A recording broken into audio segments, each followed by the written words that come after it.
Hey there guys, this is Malorian and this will be a hobby update. So this is more talking about the models I'm playing with, the tournaments I'm going to, and then also going to more long-term things and talking about like the WTC and my attempt to get on the team and stuff like that. So first of all, models. You guys have been seeing that I've been doing a lot more mercenary stuff now. I've been loving this whole Buccaneer thing. We're taking all the Buccaneers. Really working on my second list. I mean, one of the things I'm painting up here is an Earthbreaker. I gotta get better with this thing. But, you know, I'm really liking the Mercenaries. I always liked them anyway. But it's nice to have this kind of break from Signar, play something different. And the nice thing is that when I go through these and I paint all these things up, I can always use it for my Signar again later anyway. Because there's a lot of crossover. I mean, sure, they can't take the Earthbreaker, but all the other troops and stuff I'm painting up, they can all use those things. So, fantastic there. As far as painting goes, I've been getting lots and lots of painting done. Really, really happy. A Nether activity I'm working on is a tray. Now, normally I run so many models in my list, they don't fit on a tray. They just don't. So what I've been doing instead is I just keep them in the foam. And game to game, I got to pull them out, put them back in. And so I thought, you know what, it's finally time I get into it. And so I've started doing it.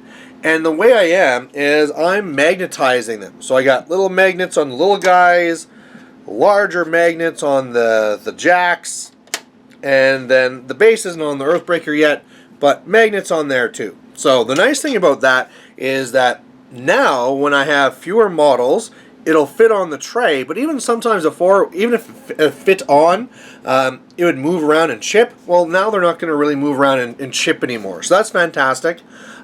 The next step I wanted to take this to is that I was going to make this two-sided. So basically I'd add legs onto this on both sides, and then I'd have one list on one side, and then I could turn it upside down and have the other list there. Now, it turned out that's not going to work for two reasons. One, when you have powerful magnets on both sides, they repel each other, and so they aren't as strong. And two, even without those, these just aren't that super strong.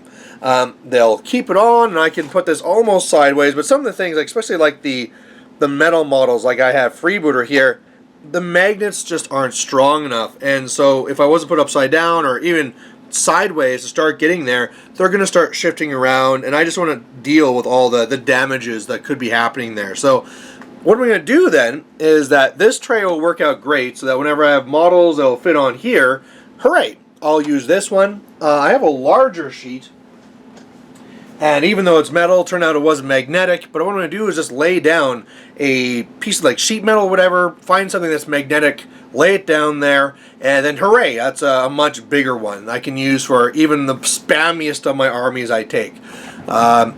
I don't know how much I'm going to put onto it after that, say like flocking and things like this, because when you add on those extra things, again, the magnets have just that much less to attach to. So I don't know how fancy I'm going to try making it. I'm probably just going to leave it as is, but as time goes on, maybe I can just paint on grass or something, and then it'll at least look better, and that's really thin, so it won't really be counteracting it very much.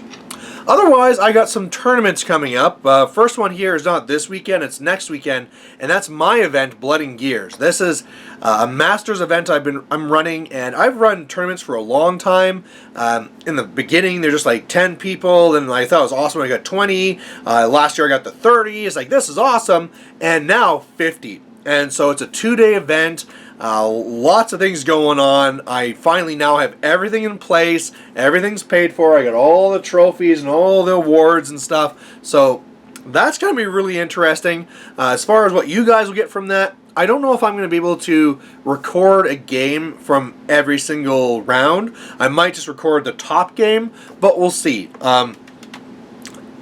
Like I said, this is the first time I've done something that scale, and so me trying to do extra work on the side, you know, I'm probably going to keep it to a minimum. So I'm going to try and record I will record the top game, but as far as trying to do more than that, we'll kind of see. You know, when I get that second day, where I got the first day out of my way, I might be a little bit more relaxed. It'll be easier to record those final top 8 games, but we'll have to kind of see. Past that, the next weekend, that's going to be Onslaught. This is an event that the guys put on for a long time.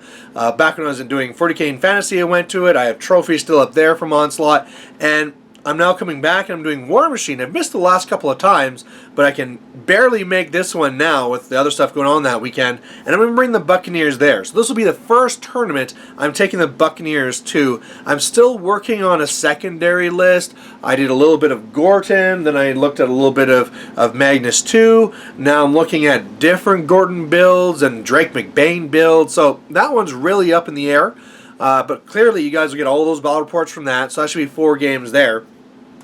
November, there'll be another large steamroller, but they're also allowing ADR. So it's basically like a Masters. But this one here will be a lot more interesting for the Buccaneer in a tournament because normally I'm trying to balance how many Buccaneers I want to how much Kayazi. Well, when you got ADR, I can decide game to game. So that'll be fantastic. Clearly for determining the pairing there, then I'll want to go with something that's on the list. Gorton is there, so I'm thinking Gorton, but I don't know. I got to really still play these out, see what I like. Plus, I got to see where the meta's going, right? The meta, we have a lot of new models out, so who knows what I need to counteract for. So I got to kind of learn that too and try and work towards it. With that, another thing I want to talk about coming up here, and that just ended, is the WTC, the World Team Championship. So the last one here in Ireland, Canada did great. You know, I think we came into 12th and 17th out of the 50 teams there, so that's really, really good. You know, we're not at the very top or anything, but that's still pretty respectable. So the guys did awesome. Of course, my goal was to try and make the WTC, so I always knew that the first year trying was going to be very hard. Second year, a lot more plausible, and from what I've learned, it's going to be even way more plausible. So from the first year that Canada went to the second, some of the guys didn't go again because they decided, you know what, it's pretty expensive and I'm kind of busy and blah, blah, blah. You know, I'm not going to go for it this year. So, okay, but most of the team was there again. This year, there's going to be a lot of turnaround. There's a lot of people that, again, when you've paid for this 2 years in a row and there's a lot of commitment that goes to it, they feel like, okay, I'm going to let it go this year. Somebody else can take my spot. So if I'm going to make the team, well, the main A-team players are taking a break. This would be the best time to go for it. However, there's some complications. 2 main ones, in fact. The first one being the fact that I've realized I'm not the superstar player that I first hoped I would be. We already talked about before how, Jeff Everett's on the team. He's just a better Signar player than me. So as long as he's trying out and we're taking one Signar, he's going to be the guy for Team West Canada. And I'll fail to get there. Another thing that's really holding me back is the idea that, you know what, at the end of the day, as competitive as I like to be with this, I like having fun too, as we just talked about the Buccaneers. So if I made the team and they told me, hey, you'd have to lock down to these 2 lists for the next 100 games, I don't know. That would be kind of tough. I think, that Dr. Jekyll and Mr. Hyde thing would be hard to keep up, and I'd be one to be trying other lists. And I'd be worried about, too, that when I get to this higher level, that, you know what, maybe if I get there, I'll be kind of embarrassing Canada. I'll be like, oh, God, that Brian guy, Malorian, just losing it for us. So I was like, there's that realization. In that humble moment where you realize I'm not really at that upper tier level. If these guys are in a team are the A-level players from Canada, I am maybe a B, right? So I got to realize that. Another part, too, is, let's get to this, is the fact that I'm not making the same money I was before. When I first was going gung-ho, let's go for WTC, I was working up in the oil industry. I was making twice the money I was now. Things are still great now. I'm still making money, home with my family. That's really awesome. But the idea of just saying, hey, I want to go to this World Team Championship, here's $2,000 to $5,000, that's not really as plausible anymore. It'd be very, very difficult, to be frank. So that, and I guess one more third factor too, is that if I made the WTC and I was playing all these games focused on, I'd probably have to kill my channel. Clearly, if I'm trying to train up and try and get myself to be in a top condition for the tournament, I can't be advertising that out to everyone, right? You don't see the top players like Jay Larson and all them, sure, they do their battle reports for Chain Attack, But if he had his own channel, I'm sure he would have shut it down because he can't share those secrets. And I don't want to shut down this channel. So between the fact that, hey, I'm realizing I'm not an A-class player, I don't have as much money as I did before, and I like this channel, and with that I like goofing around with other stuff, I think I'm going to be saying I'm not going for the WTC. It was always a long shot anyway, but now it's like, okay, we've made a decision, we're not going to go for it. And, you know, that's not a bad thing. I think it'll make things a lot more fun. I get to keep my channel here. And whereas before I felt like, wow, I just got to play Kane 2 after Kane 2 after Kane 2 and Haley. Well, now it's like, you know what? I can have more fun. And for you guys, it's also good because I get to show more stuff on the channel. So overall, that's my hobby update. Let me know what thoughts you have, everything down in the bottom. But yeah, it all should be good. More models being painted, more battle reports coming, and hey, I get to not go poor. So hooray!